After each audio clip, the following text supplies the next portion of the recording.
Bonjour mes amis, bonjour mes frères que j'aime bien.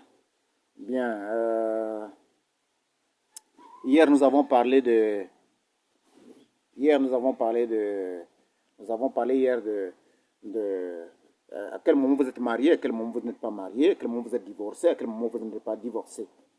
Nous avons vu que quand vous faites le vœu, c'est là que vous êtes marié. Les promesses, je vais t'épouser, je te serai fidèle, vice-versa, ça se fait à l'église, ça se fait à l'hôtel.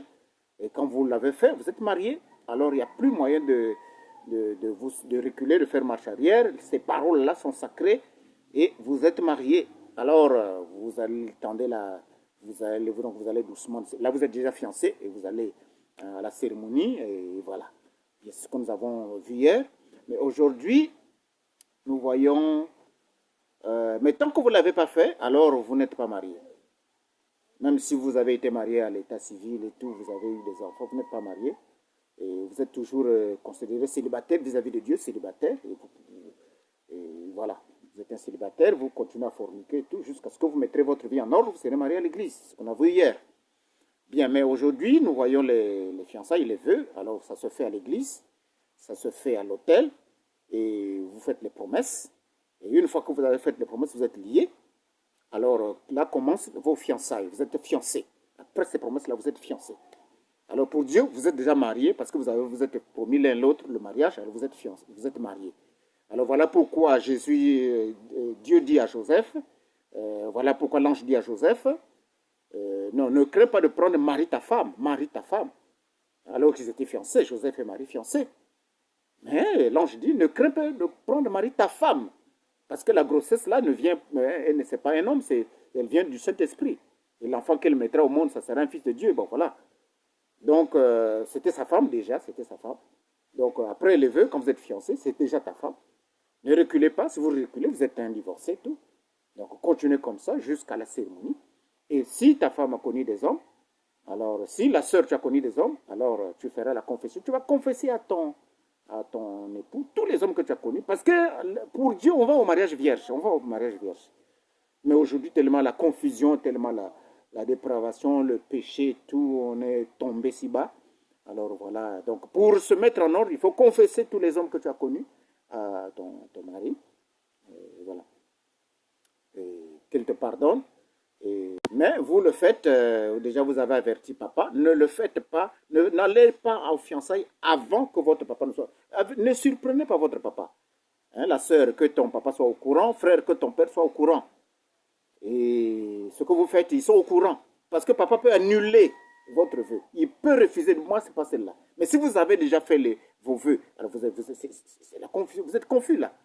Donc, dites à papa et tout, et votre pasteur aussi est au courant, parce qu'il vous a donné suffisamment de conseils avant de le faire. Vous avez suffisamment aussi prié, et Dieu vous a dit que c'est cette sœur-là, ou Dieu vous a dit que c'est ce frère-là qui est votre mari.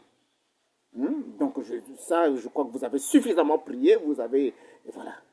Alors, avant de le faire, votre papa est au courant, et il a validé votre choix et tout.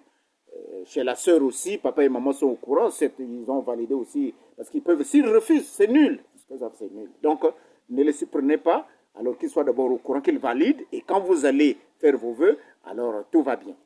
Et votre pasteur aussi est au courant, pasteur de la sœur vous ont largement donné des conseils, et ils ont prié pour vous, et vous êtes sur la bonne voie.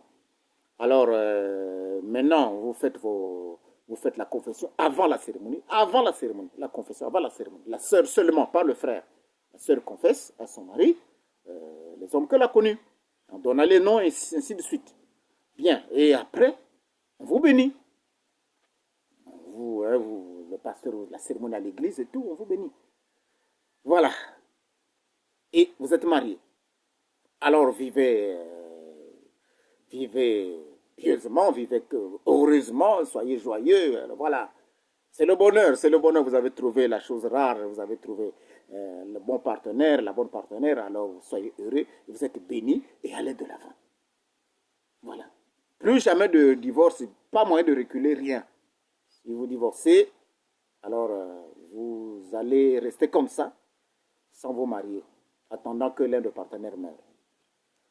Maintenant, si la sœur se dit, bon, je suis sûr que avant de l'épouser, frère, ou avant de faire vos vœux, vous avez su, votre pasteur a su que celui qui vous donne des conseils a su qu'elle est née de nouveau, elle a le Saint-Esprit. Et aussi, toi, la sœur, ton pasteur est au courant, il a su que le frère là est rempli du Saint-Esprit, né de nouveau. Voilà les deux conditions pour le mariage, pour le choix d'un frère ou le choix d'une sœur. Maintenant, le reste là, c'est si vous voulez si vous aimez les minces, là, vous aimez qu'elles soient courtes, ou brunes, ou comment, bon, ça c'est votre choix. Mais sinon, elle doit être née de nouveau, remplie du Saint-Esprit. Voilà les conditions. Voilà la condition pour choisir un frère, voilà la condition pour choisir une sœur. Bien, donc, c'est cela. Alors, une fois marié, alors fini, pas plus de marche arrière. Alors, continuez comme ça. Et soyez heureux. Élevez vos enfants. Que Dieu vous bénisse.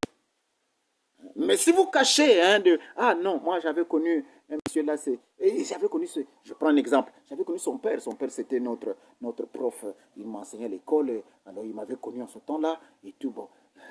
Ou bien c'était son grand frère là, même père, même mère, et dans le quartier m'avait connu et tout.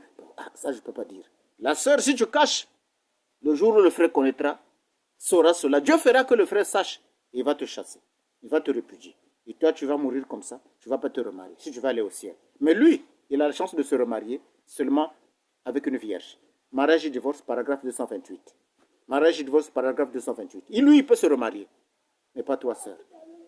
Voilà la seule occasion où le remariage est possible après le divorce. Pendant que le conjoint ou la conjointe est, pendant que la conjointe est vivante. Voilà la seule occasion. Sans ça, pas de remariage après le divorce. Pendant que votre conjoint votre conjointe ou votre conjoint est vivant. Pas de remariage. Restez comme ça. Question-réponse sur les sceaux. Question 117, paragraphe 100. Pas de remariage. Pas d'écriture qui vous permet de vous remarier. Une fois marié, c'est pour toujours. Soyez liés jusqu'à la fin. Jusqu'à ce que l'un des partenaires vous quitte. Soyez heureux. Et donc, améliorez votre caractère. Vous qui êtes déjà marié, améliorez votre comportement et tout. Faites que votre mari soit heureux, soit reconnaissant à Dieu. Que oui, merci Seigneur de ce que tu m'as donné une telle femme. Et que votre mari aussi, votre femme aussi soit heureuse pour dire merci Seigneur, vraiment, Seigneur, tu m'as donné un bon frère, un bon mari. Du bien. Voilà. Et puis, ceux qui vous observent, votre vie en couple, là, c'est une prédication pour ceux qui vous regardent. Pour le quartier, pour l'église, pour vos enfants aussi qui vous observent. Faites comme Frère Branham. La vie de Frère Branham en couple, ça a aidé, ça a prêché ceux qui les observaient. Et nous sommes des Branham d'aujourd'hui, les messagers d'aujourd'hui. Que votre vie en couple soit une prédication pour les voisins. Qu'on puisse vous prendre comme exemple. Que chaque couple là-bas, dont la femme déconne, dise, mais toi aussi, tu ne peux pas être comme la femme de frère un tel. Et puis on te cite là, toi, sœur. Et ça fait beau, là. Dieu est content. Dieu est content. Dieu dira comme avec autant de Job. As-tu remarqué ma fille, là? As-tu vu mon serviteur Job? Satan, tu l'as vu, là? Dieu était fier, là, de Job. Voilà, que Dieu soit fier aussi de nous. Donc, voilà. Continuez comme ça, soyez heureux et voilà. Que Dieu vous bénisse.